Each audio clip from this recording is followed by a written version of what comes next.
নমস্কার, আপনারা দেখছেন সংকেত মিডিয়া, সোজা কথা সহজভাবে। নমস্কার, শুভ সকাল। আজ ঈশ্বর কথাতে শ্রী শ্রী রামকৃষ্ণ কথামৃত থেকে পাঠ করব। আজ চতুর্থ পরিচ্ছেদ। তব কথামৃতং তপ্ত জীবনং কবিভিরীতং কলমশাপহং শ্রবণমঙ্গলম শ্রীমদাততং ভুবি গিনন্তি যে ভুরিদা জনা। ওম স্থাপকায় চ ধর্মস্য সর্বধর্মস্বরূপিণে অবতার বরিষ্ঠায় রামকৃষ্ণায় তে নমঃ। অবতারদের মধ্যে বরিষ্ঠ পুরুষ শ্রী শ্রী রামকৃষ্ণকে প্রণাম জানিয়ে আজকের কথামৃত পাঠ। খুব সুন্দর প্রশ্ন। এই প্রশ্ন আমাদেরও মাস্টারমশাইয়ের মুখে বিনীতভাবে, ঈশ্বরে কি করে মন হয়? শ্রীরামকৃষ্ণ: ঈশ্বরের নাম গুণগান সর্বদা করতে হয়, আর সৎসঙ্গ। ঈশ্বরের ভক্ত বা সাধু এদের কাছে মাঝে মাঝে যেতে হয়। সংসারের ভিতর ও বিষয় কাজের ভিতর রাত দিন থাকলে ঈশ্বরে মন হয় না। মাঝে মাঝে নির্জনে গিয়ে তার চিন্তা করা বড় দরকার। প্রথম অবস্থায় মাঝে মাঝে নির্জন না হলে ঈশ্বরে মন রাখা বড়ই কঠিন। যখন চারাগাছ থাকে তখন তা চারিদিকে বেড়া দিতে হয়। বেড়া না দিলে ছাগল গরুতে খেয়ে ফেলে। ধ্যান করবে মনে, কোণে এবং বনে, আর সর্বদা সৎসঙ্গ বিচার করবে। ঈশ্বরই সৎ কিনা নিত্য বস্তু, আর সব অসৎ কিনা অনিত্য, এই বিচার করতে করতে অনিত্য বস্তু মন থেকে ত্যাগ করবে। এইবারে সততই প্রশ্ন, সত্যি কি নির্জনতা পাওয়া যায় এই কর্মব্যস্ত জীবনে? যেভাবে কাজের পিছনে মানুষ ছুটে বেড়াচ্ছে, সেইখান থেকে একটু সময় বার করে নির্জনতা, ঠিক সেই কথা ভেবেই মনে হয় অনেক দিন আগে মাস্টারমশাইয়ের প্রশ্ন করা এখনো যেন প্রতিধ্বনিত হয়। সংসারে তাহলে কিরকম করে থাকতে হয়? গৃহস্থ সন্ন্যাস উপায়, নির্জনে সাধন। শ্রীরামকৃষ্ণ। আমরা গীতায় যখন পড়ছিলাম, অর্জুনকে শ্রীকৃষ্ণ বললেন নিষ্কাম কর্ম করো। আমরা দেখি শ্রীরামকৃষ্ণ কি বলছেন, সব কাজ করবে কিন্তু মন ঈশ্বরতে রাখবে। স্ত্রী, পুত্র, বাপ, মা সকলকে নিয়ে থাকবে ও সেবা করবে, যেন কত আপনার লোক, কিন্তু মনে জানবে যে তারা তোমার কেউ নয়। বড় মানুষের বাড়ির দাসী সব কাজ করে, কিন্তু দেশে নিজের বাড়ির দিকে মন পড়ে আছে। আবার সে মনিবের ছেলেদের আপনার ছেলের মতন মানুষ করে, বলে আমার রাম, আমার হরি, কিন্তু মনে বেশ জানে এরা আমার কেউ নয়। কচ্ছপ জলে চড়ে বেড়ায়, কিন্তু তার মন কোথায় পড়ে আছে জানো? আড়ায় পড়ে আছে, যেখানে তার ডিমগুলি আছে। সংসারের সব কর্ম করবে, কিন্তু ঈশ্বরে মন ফেলে রাখবে। ঈশ্বরে ভক্তি লাভ না করে যদি সংসার করতে যাও, তাহলে আরো জড়িয়ে পড়বে। বিপদ, শোক, তাপ এসবে অধৈর্য হয়ে যাবে, আর যত বিষয় চিন্তা করবে ততই আসক্তি বাড়বে। তেল হাতে মেখে তবে কাঁঠাল ভাঙতে হয়, তা না হলে হাতে আঠা জড়িয়ে যায়।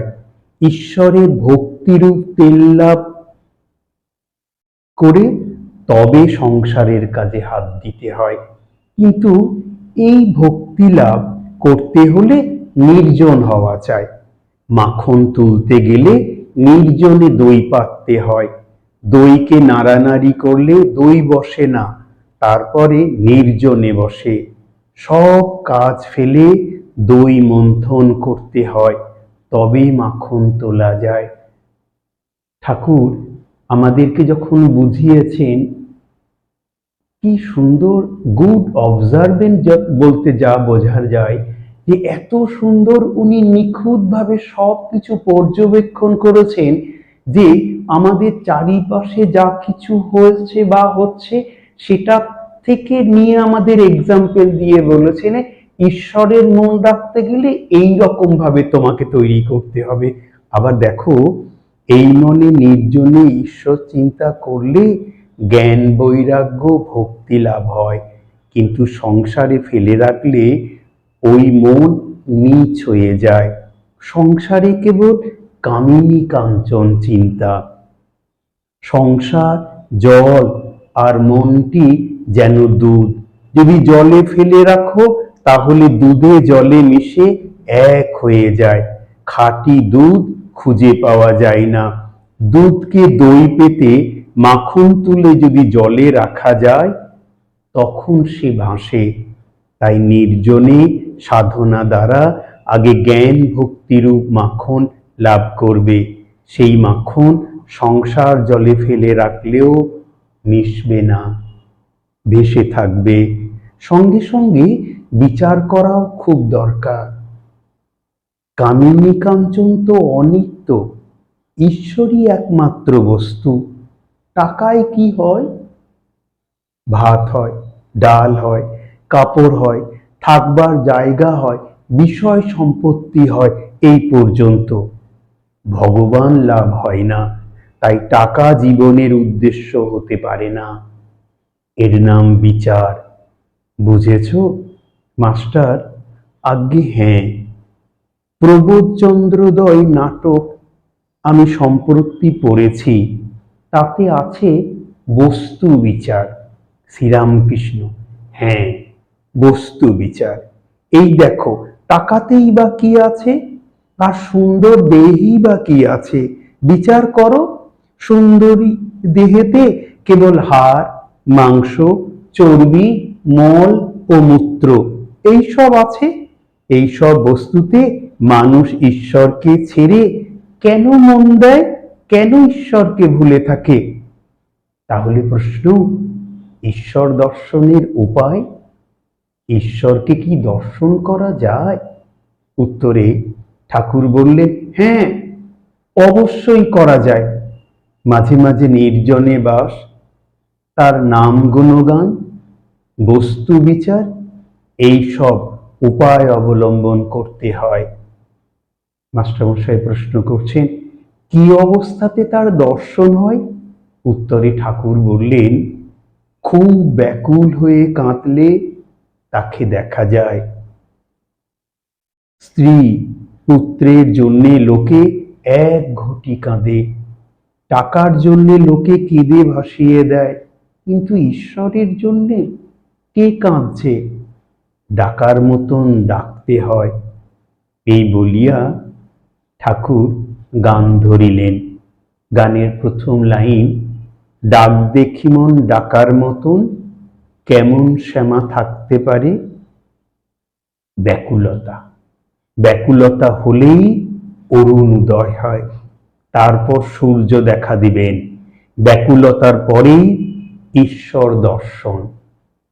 তিনটি টান একত্র হলে তিনি দেখা দেন। কি সেই তিনটি টান? বিষয়ীর বিষয়ের উপর, মায়ের সন্তানের উপর, আর সতীর পতির উপর। এই তিন টান যদি কারোর একসঙ্গে হয় ঈশ্বরের জন্যে, সে টানের জোরে ঈশ্বরকে লাভ করতে পারে। এই প্রসঙ্গে কবিগুরু রবীন্দ্রনাথ ঠাকুরের একটা গানের লাইন মনে পড়ছে, কোথায় আমাদের অবস্থান, কি আমাদের পরিচয়? আমরা ভক্ত, ঈশ্বর আমাদের আরাধ্য দেবতা ভগবান। কবি বলেছেন, তাই তোমার আনন্দ আমার পর, তুমি তাই এসেছ নিচে, আমায় নইলে ত্রিভুবনের স্বর, তোমার প্রেম হতো যে মিছে। ভক্তের যে স্থান, দেবতার কাছে সেই স্থান অনেক উচ্চে। কথাটা এই, ঈশ্বরকে ভালোবাসতে হবে। মা যেমন ছেলেকে ভালোবাসে, সতী যেমন পতিকে ভালোবাসে, বিষয়ী যেমন বিষয় ভালোবাসে, এই তিনজনের ভালোবাসা, এই তিন টান একত্র করলে যতখানি হয় ততখানি ঈশ্বরকে দিতে পারলে তার দর্শন লাভ হয়। ব্যাকুল হয়ে তাকে ডাকা চায়। বিড়ালের ছানা কেবল মেউ মেউ করে ডাকতে জানে।